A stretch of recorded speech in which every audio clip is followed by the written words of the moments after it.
महाभारत के युद्ध का समय था। कुरुक्षेत्र की विशाल भूमि पर कौरव और पांडव सेनाएं आमने सामने खड़ी थीं। शंख बज चुके थे और युद्ध शुरू होने ही वाला था।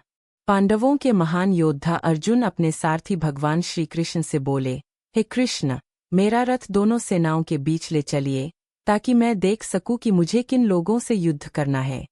श्रीकृष्ण ने रथ को दोनों सेनाओं के बीच खड़ा कर दिया। अर्जुन ने देखा कि सामने उनके पितामह भीष्म, गुरु द्रोणाचार्य, चाचा, भाई, मित्र और अनेक रिश्तेदार खड़े हैं।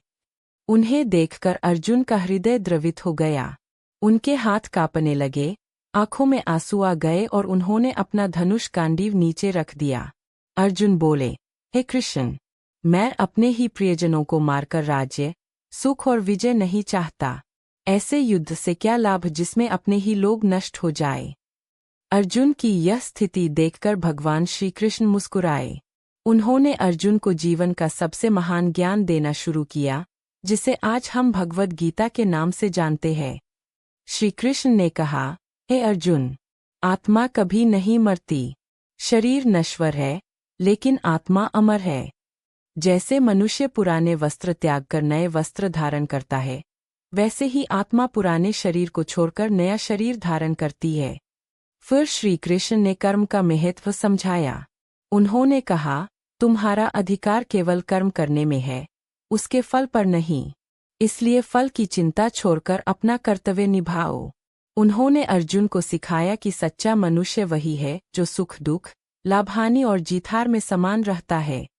ऐसा व्यक्ति कभी विचलित नहीं होता।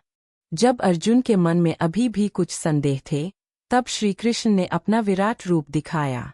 अर्जुन ने देखा कि पूरे ब्रह्मांड के देवता, ग्रह, तारे और सभी जीव उसी विराट रूप में समाये हुए हैं। यह अद्भुत दृश्य देखकर अर्जुन आश्चर्यचकित और भावविभोर हो गए। उन्होंने समझ लिया कि श्रीकृष्ण कोई साधारण मनुष्य नहीं, बल्कि स्वयं परमेश्वर है।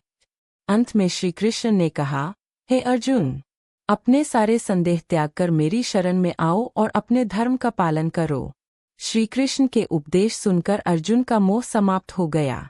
उनका आत्मविश्वास लौट आया और उन्होंने कहा, हे कृष्ण, अब मेरा भ्रम दूर हो गया है। मैं आपके आदेश का पालन करूंगा। इसके बाद अर्जुन ने यह